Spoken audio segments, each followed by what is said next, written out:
BC കാലഘട്ടത്തിലെ നസ്രത്ത് പട്ടണം നേരം സന്ധ്യയായിരിക്കുന്നു. ഒരു കുഞ്ഞനെലി കുറെ നേരം കൊണ്ട് അന്നത്തേക്കുള്ള ഭക്ഷണം തിരക്കി നടക്കുവാണ്. അവസാനം അവൻ മേരിയുടെ വീടിന്റെ മുൻപിലെത്തി. അവൾ അന്ന് കഴിക്കാനുള്ള അപ്പം ഉണ്ടാക്കി വെച്ച് ദൈവത്തോട് പ്രാർത്ഥിക്കുന്ന സമയം ഇവൻ ആ അപ്പം മോഷ്ടിക്കാനായി ശ്രമിച്ചു. ഇത് കണ്ട മേരി ആവട്ടെ അതിൽ നിന്ന് കുറച്ച് പൊട്ടിച്ചെടുത്ത് എലിക്കുട്ടന് നൽകി കഴിച്ചോളാൻ പറയുന്നു. ഇതേ സമയം അവിടെ ഒരു മാലാഖ പ്രത്യക്ഷപ്പെട്ട് മേരിയോട് പറഞ്ഞു, മേരി, നീ ഭാഗ്യം ചെയ്തവളാണ്. നിനക്ക് ദൈവപുത്രനെ ഗർഭം ധരിക്കാനുള്ള യോഗമുണ്ടാവും. നീ അവനെ ജീസസ് എന്ന് വിളിക്കണമെന്ന്. മേരി ആകെ അമ്പരന്നുപോയി. ഇത് നമ്മുടെ എലിക്കുട്ടനും കേൾക്കുന്നുണ്ടായിരുന്നു. ഇതേ സമയം നല്ല വെളിച്ചമുള്ള ഒരു നക്ഷത്രം ആകാശത്ത് പ്രത്യക്ഷപ്പെട്ടു. 3 പുരോഹിതന്മാർക്ക് വെളിപാടുണ്ടായി. ദേവപുത്രനും ജൂതരുടെ രാജാവും ജനിക്കാൻ പോകുന്നു. നിങ്ങൾ ഈ നക്ഷത്രത്തെ ഫോളോ ചെയ്ത് വരണമെന്ന്. ഈ നക്ഷത്രത്തെ കാണുന്ന മില്ലിൽ പണിയെടുക്കുന്ന കുട്ടിക്കഴുതയാവട്ടെ എന്റെ ആഗ്രഹം സാധിക്കാനായിട്ട് ദൈവം കാണിച്ചു തന്ന അടയാളമാണിത്. ഞാൻ കുറെ കാലം കൊണ്ട് ആഗ്രഹിക്കുന്നത് ഈ അടുത്ത് നടക്കുമെന്ന് പറയുന്നു. ഈ കുട്ടിക്കഴുതയുടെ ഏറ്റവും അടുത്ത സുഹൃത്തായിരുന്നു ഡേവ് എന്ന പ്രാവ്. ഇവർക്ക് രണ്ടുപേർക്കും ജീവിതത്തിലെ എന്തെങ്കിലും പ്രധാനപ്പെട്ട കാര്യങ്ങൾ ചെയ്യണമെന്നായിരുന്നു. നാളെ രാജാവിന്റെ കാർണിവൽ ഇതുവഴി പോകുമ്പോൾ അതിലേറ്റവും മുൻപന്തിയിൽ നടക്കണം എന്നാണ് രണ്ടുപേരുടെയും ആഗ്രഹം. അങ്ങനെ ഇവിടെ നിന്ന് വെളിയിൽ കടക്കാനായിട്ടുള്ള ശ്രമം നമ്മുടെ കഴുതക്കുട്ടൻ ആരംഭിക്കുകയാണ്. അവൻ അവന്റെ കയറ് പൊട്ടിച്ചെറിയാനായി ശ്രമിച്ചതും ഈ മില്ലിനെ തീ പിടിച്ചു. അവന്റെ കയറും പൊട്ടിപ്പോകുന്നുണ്ട്. ശബ്ദമെല്ലാം കേട്ട് അവിടെ എത്തിയ മില്ലർക്ക് മനസ്സിലായി ഇത് ഈ കഴുതക്കുട്ടന്റെ പരിപാടിയാണെന്ന്. പുള്ളിക്കാരൻ ഒരു വലിയ ചങ്ങലയിട്ട് നമ്മുടെ കഴുതക്കുട്ടനെ പൂട്ടിവെക്കുമ്പോഴും അവൻ വീറോടും വാശിയോടും പറയുന്നുണ്ട്, ഞാൻ ഇവിടെ നിന്ന് വെളിയിൽ എങ്ങനെയെങ്കിലും കടക്കുമെന്ന്. 6 മാസത്തോളം കഴിഞ്ഞു. നമ്മുടെ കഴുതക്കുട്ടന്റെ പ്രതീക്ഷയൊക്കെ നശിച്ചു. ഇവിടെ നിന്ന് പോവാൻ പറ്റത്തില്ല, ഇവിടെ കിടന്ന് ചാവുമെന്നൊക്കെ അവൻ വിചാരിക്കുകയാണ്. ഇതേ സമയം മേരിയെ കല്യാണം കഴിക്കാൻ പോകുന്ന ജോസഫിനടുത്തേക്ക് എത്തിയ അവള് ഇവിടെ കല്യാണ പാർട്ടി തുടങ്ങുന്നതിന് മുൻപായിട്ട് ജോസഫിനോട് എനിക്ക് നിങ്ങളോടൊരു കാര്യം പറയാനുണ്ടെന്ന് പറയുന്നുണ്ട്. പക്ഷെ അത് പറയാൻ സാധിച്ചില്ല. പ്രതീക്ഷയെല്ലാം നശിച്ച നമ്മുടെ കഴുതക്കുട്ടന്റെ സംസാരം കേൾക്കുന്ന അവിടുത്തെ വയസ്സം കഴുത ഞാൻ നിന്നെ സഹായിക്കാമെന്ന് പറഞ്ഞ് വയ്യാത്ത പോലെ അഭിനയിച്ച് ആ മില്ലറുടെ ശ്രദ്ധ അങ്ങോട്ട് തിരിക്കുകയാണ്. എന്നിട്ട് അവന്റെ കയറഴിച്ചു വിട്ട് നീ പെട്ടെന്ന് ഇവിടെ നിന്ന് രക്ഷപ്പെട്ടോ എന്ന് പറയുന്നു. വയസ്സം കഴുതയോട് നന്ദിയെല്ലാം പറഞ്ഞ് നമ്മുടെ കഴുതക്കുട്ടൻ വെളിയിലേക്ക് ഇറങ്ങിയതും ആ മില്ലറും പിറകെ തന്നെ വരുന്നു. നമ്മുടെ കഴുതക്കുട്ടൻ ഓടടാ ഓട്ടം. ഇവനേക്കാൾ സ്പീഡില് അങ്ങേരും പിന്നാലെ വരുന്നുണ്ട്. അങ്ങനെ ഓടി ഓടി ഓടി പലയിടത്തു നിന്ന് വീണ് ചതഞ്ഞ് നമ്മുടെ കഴുതക്കുട്ടന്റെ കാലൊരെണ്ണം ഇപ്പോഴേ ഉളുക്കിയിരിക്കുകയാണ്. അന്നേരത്താണ് ജോസഫിന്റെയും മേരിയുടെയും കല്യാണ പാർട്ടി അവൻ കാണുന്നത്. അവൻ പെട്ടെന്ന് തന്നെ വേച്ച് അങ്ങോട്ടേക്ക് പോകുന്നു. കല്യാണ പാർട്ടി എല്ലാം കഴിഞ്ഞ് എല്ലാവരും പോയി. ഇവിടെ ആണെങ്കിൽ ആകെ മൊത്തം അലങ്കോലായി കിടക്കാണ്. മേരിയും ജോസഫും അത് വൃത്തിയാക്കാൻ നോക്കുന്ന സമയത്ത് മേരി അനക്കം കേട്ട ഭാഗത്തേക്ക് നോക്കിയപ്പോഴാണ് ഈ കഴുതക്കുട്ടനെ കാണുന്നത്. ജോസഫിന്റെ കഴുതയായിരിക്കും ഇതെന്ന് തെറ്റിദ്ധരിച്ച നമ്മുടെ മേരി ആവട്ടെ വയ്യാത്ത അവന്റെ കാല് ശുശ്രൂഷിക്കാൻ തീരുമാനിച്ചു. അവൻ ആദ്യം ഒന്ന് പിറകോട്ട് മാറിയെങ്കിലും പിന്നീട് അവനും അതിനെ സമ്മതിച്ചു കൊടുക്കാണ്. അന്നേരത്താണ് ജോസഫ് വന്ന് ഇതേത് കഴുതയാ എന്ന് ചോദിക്കുന്നത്. അപ്പോഴാണ് മേരിക്കും അബദ്ധം മനസ്സിലായത്. എന്തായാലും ഇവനൊരു ഓമനയല്ലേ, നമുക്കിവനെ വളർത്താമെന്ന് മേരി പറയുമ്പോൾ ഇതാരുടെ കഴുതയാണെന്നൊന്നും അറിയില്ല, ഇറങ്ങിപ്പൊക്കെ ശുഷു എന്നൊക്കെ പറയാണ് ജോസഫ്. അപ്പോഴേക്കും മേരി അവനൊരു പേര് വെച്ചിട്ടുണ്ടായിരുന്നു, ബോ. എന്നിട്ട് നമ്മുടെ ജോസഫ് ഒരു ആശാരി പണിക്കാരനാണ്. അവന്റെ വർക്ക്ഷോപ്പ് നമ്മുടെ കഴുതക്കുട്ടന് കിടക്കാനായിട്ടുള്ള സ്ഥലമായി ഒരുക്കി കൊടുക്കുകയും ചെയ്തു. നീ എന്തോന്നാ ചെയ്യുന്നേ മേരി എന്ന് പറയുന്ന സമയത്ത് മേരിയുടെ വയറ് ജോസഫ് ശ്രദ്ധിക്കാണ്. അവള് ഗർഭിണിയാണെന്ന് അവന് മനസ്സിലായി. അവർ സംസാരിക്കാൻ പോയ സമയം നമ്മുടെ ബോ ആവട്ടെ ഇവിടെ നിന്ന് വെളിയിൽ കടക്കാൻ നോക്കുന്നു. അപ്പൊ ഡേവും അങ്ങോട്ട് വരുന്നുണ്ട്. ആഹാ, നീ ഇവിടെ പെട്ടോ എന്നൊക്കെ ചോദിക്കുകയാണ്. മേരി പറഞ്ഞ കാര്യങ്ങളൊക്കെ നമ്മുടെ ജോസഫിന് ഉൾക്കൊള്ളാൻ കുറച്ച് പ്രയാസമായിരുന്നു. നീ പറയുന്നത് നമ്മളെ ദൈവപുത്രന്റെ അച്ഛനും അമ്മയുമാണെന്നോ? എന്തുകൊണ്ട് നമ്മളെ ദൈവം സെലക്ട് ചെയ്തു? എനിക്ക് മനസ്സിലാവുന്നില്ല. എനിക്ക് ഇതെല്ലാം വിശ്വസിക്കാൻ കുറച്ച് സമയം തരണമെന്ന് അവൻ ആവശ്യപ്പെടുകയാണ്. ബോ ആവട്ടെ വെളിയിൽ കടക്കാൻ പറ്റാത്തത് കൊണ്ട് തൽക്കാലത്തേക്ക് ആ ശ്രമം ഉപേക്ഷിച്ച് ഇവന്റെ കാല് ശരിയാവുന്നത് വരെ ഇവിടെ തന്നെ കഴിച്ചുകൂട്ടാൻ തീരുമാനിച്ചു. പുറത്തുള്ള വിശേഷമൊക്കെ തന്നെ ഡേവിനോട് പറന്നു നടക്കുമ്പോൾ പറഞ്ഞു തരാനായിട്ടും പറയുന്നുണ്ട്. ജോസഫ് ആവട്ടെ ദൈവത്തോട് എനിക്കൊരു അടയാളം കാണിച്ചു തരാമോ, ഇത് സത്യമാണെന്നുള്ളതിന് എന്ന് പ്രാർത്ഥിച്ചപ്പോഴേക്ക് അവന്റെ ഉള്ളിൽ മാലാഖ അടയാളം കാണിച്ചു കൊടുത്തു. അവൻ മേരിയെയും കുഞ്ഞിനെയും സംരക്ഷിക്കാൻ തന്നെ തീരുമാനിക്കുകയും ചെയ്യുന്നുണ്ട്. അങ്ങനെ അന്ന് രാത്രി നേരം പുലരാണ്. ഇപ്പൊ പുരോഹിതന്മാരാവട്ടെ ആ നക്ഷത്രത്തെ ഫോളോ ചെയ്തുകൊണ്ട് ബത്ലഹേമിലേക്കുള്ള യാത്രയിലാണ്. പുരോഹിതന്മാർക്ക് 3 ഒട്ടകങ്ങളുണ്ട്. അവര് പരസ്പരം സംസാരിക്കുവാണ്, നമ്മള് ബർത്ത്ഡേ പാർട്ടിക്കാ പോകുന്നത്, ബർത്ത്ഡേ ഷോറിനാ പോകുന്നത് എന്നൊക്കെ. അപ്പൊ കൂട്ടത്തിലെ പെണ്ണൊട്ടകം പറഞ്ഞു, അല്ലല്ല, നമ്മൾ പോകുന്നത് ദൈവപുത്രനെ കാണാനായിട്ടാണ്, എന്റെ മനസ്സ് അങ്ങനെ പറയുന്നു എന്ന്. ഈ പോകുന്ന വഴിക്കാണ് കിങ് ഹാരോഡിന്റെ കൊട്ടാരം. പുരോഹിതന്മാര് അവിടേക്ക് കയറി. എന്നിട്ട് ജൂതന്മാരുടെ രാജാവ് ജനിക്കുന്നുണ്ട്, ഞങ്ങൾ അവനെ കാണാനായിട്ട് പോകുവാണ് എന്നും പറയുന്നുണ്ട്. അപ്പോഴാണ് ഈ രാജാവിന് അസൂയയും കുശുമ്പും വരുന്നത്. എന്നെപ്പോലൊരു രാജാവ് ഇവിടെ ഉള്ളപ്പോൾ ജൂതന്മാർക്ക് മറ്റൊരു രാജാവ് ഉണ്ടാകുമെന്നോ? അത് നടക്കത്തില്ല, ഞാൻ അവനെ തീർത്തു കളയും എന്ന് ഈ രാജാവ് മനസ്സിൽ വിചാരിച്ചു.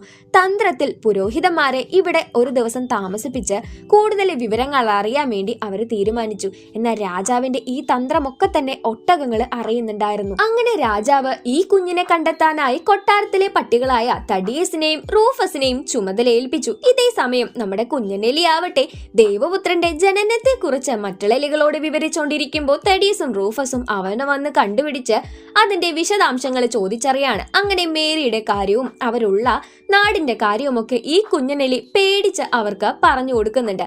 ഇതേ സമയത്ത് ചക്രവർത്തിയായ സീസറിന്റെ ഉത്തരവ് പ്രകാരം സെൻസസ് എടുക്കാനായിട്ട് മേരിക്കും ജോസഫിനും അങ്ങ് ബത്ലഹേമിലേക്ക് പോകേണ്ടതായിട്ട് വരുന്നു.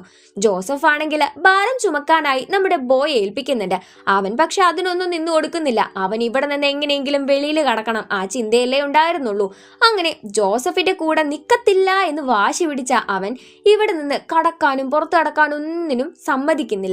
മേരി പറഞ്ഞു, സാരമില്ല, അവൻ ഇവിടെ നിൽക്കട്ടെ, നമുക്ക് പോയേച്ചും വരാമെന്ന്. അങ്ങനെ നമ്മുടെ ബോയെ ഇവിടെ ആക്കിയിട്ട് മേരിയും ജോസഫും യാത്രയായി. ഷെടാ, ഇവര് വാതിൽ പൂട്ടിയാണല്ലോ പോയത് എന്നും പറഞ്ഞ് അവൻ അവിടെ കുടുങ്ങിക്കിടക്കാണ്.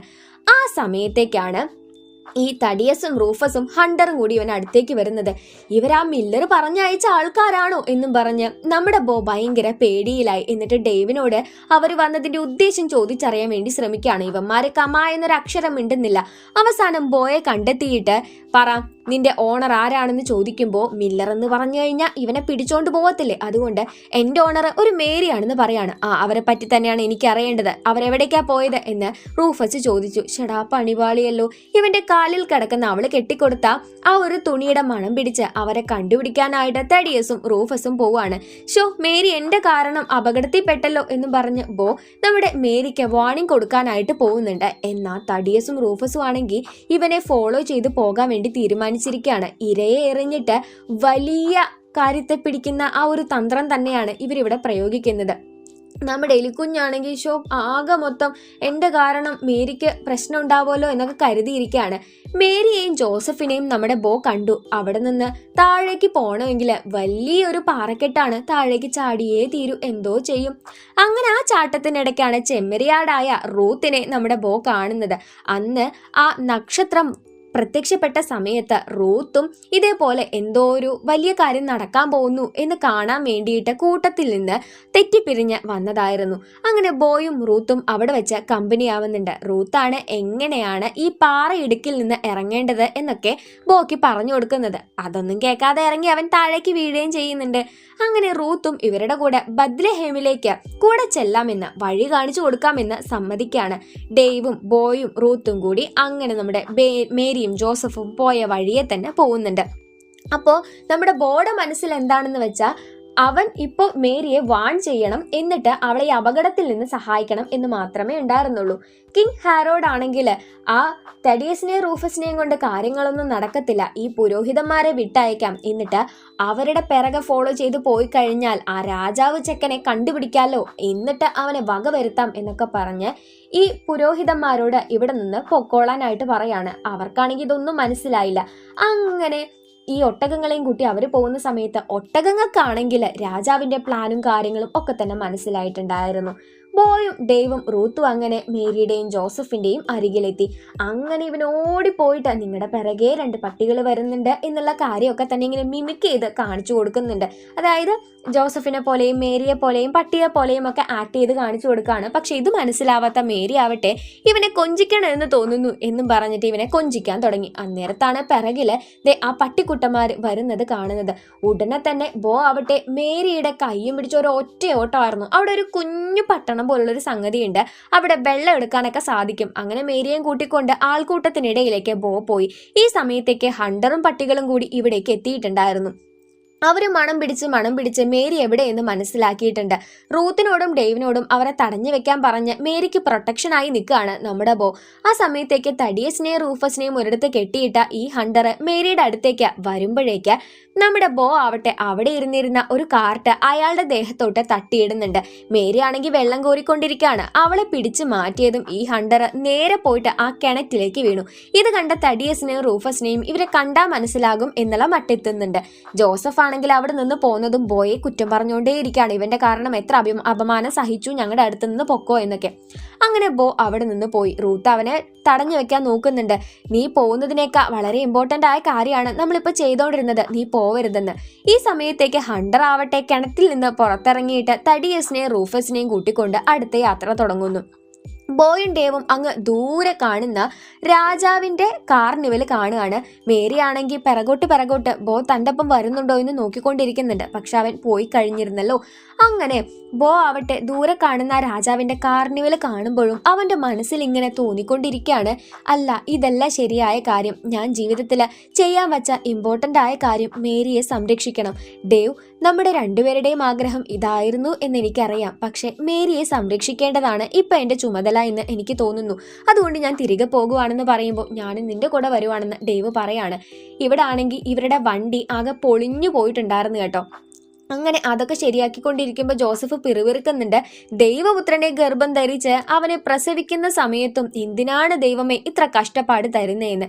അന്നേരത്താണ് നമ്മുടെ ബോ അങ്ങോട്ട് വരുന്നത്. ബോ വന്നിട്ട് എന്തോ ചെയ്തു, നമ്മുടെ മേരിയെ ചുമലിലെടുത്ത് പോകാൻ വേണ്ടി നിൽക്കുകയാണ്. കാരണം ജോസഫ് ഇങ്ങനെയൊക്കെ പറയുന്നത് കേൾക്കുമ്പോൾ മേരിക്ക് സങ്കടം വന്നിട്ടുണ്ടായിരുന്നു. അവള് മാറിയിരുന്ന് കരയാണ്.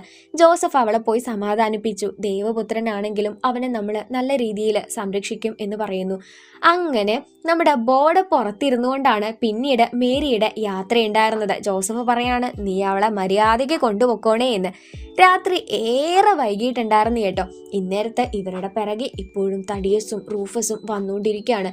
നടന്ന് നമ്മുടെ ആൾക്കാരാവട്ടെ ബത്ലഹേമില് എത്തിയിട്ടുണ്ടായിരുന്നു.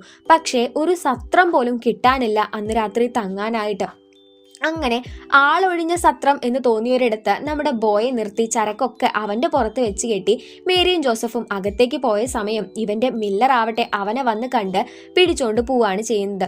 ഇവിടെ ഈ സത്രത്തിനകത്ത് ആളെ പാർപ്പിക്കാൻ പറ്റില്ല എന്ന് കേട്ടപ്പോൾ ജോസഫ് വെളിയിലിറങ്ങി നോക്കാണ്. ബോയെ കാണുന്നില്ല. അവന്റെ കൈവശമായിരുന്നു പൈസയൊക്കെ ഉണ്ടായിരുന്നത്. റൂത്തും ദൈവും അങ്ങനെ നമ്മുടെ ബോയെ കണ്ടുപിടിക്കാൻ ശ്രമിക്കുന്ന സമയത്തേക്ക് നമ്മുടെ മേരിയും ജോസഫും പല സത്രങ്ങളിലായിട്ട് ഇങ്ങനെ അഭയം നോക്കാൻ ശ്രമിക്കുന്നുണ്ട്. എന്നാൽ അവർക്കാർക്കും അവരെ പാർപ്പിക്കാൻ പറ്റുന്നില്ല. പുരോഹിതന്മാരാണെങ്കിൽ ആ നക്ഷത്രത്തെ ഫോളോ ചെയ്ത് വന്ന് ബത്ലഹേമിൽ എത്തിയിട്ടുണ്ടായിരുന്നു. വീണ്ടും ഈ പെണ്ണൊട്ടകം പറഞ്ഞുകൊണ്ടിരിക്കുകയാണ്, നമ്മൾ ദൈവപുത്രനെ കാണാൻ വന്നിരിക്കുകയാണെന്ന്. വേറെ രണ്ടൊട്ടകങ്ങൾ ഇത് കേൾക്കുമ്പോൾ ഈ പെണ്ണൊട്ടകത്തെ ഇങ്ങനെ കളിയാക്കിക്കൊണ്ടിരിക്കുന്നുണ്ട്. മില്ലർ ആണെങ്കിൽ ഒരു തൊഴുത്തിലാണ് നമ്മുടെ ബോയെ കൊണ്ടുവന്ന് കെട്ടിയിട്ടിരിക്കുന്നത്.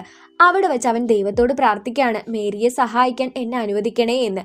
ആ സമയത്ത് ഈ തൊഴുത്തിലുണ്ടായിരുന്ന ഒരു പശു, ഒരു ആട്, ഒരു കുതിര ഇവരോട് വന്ന് സംസാരിക്കുകയാണ്.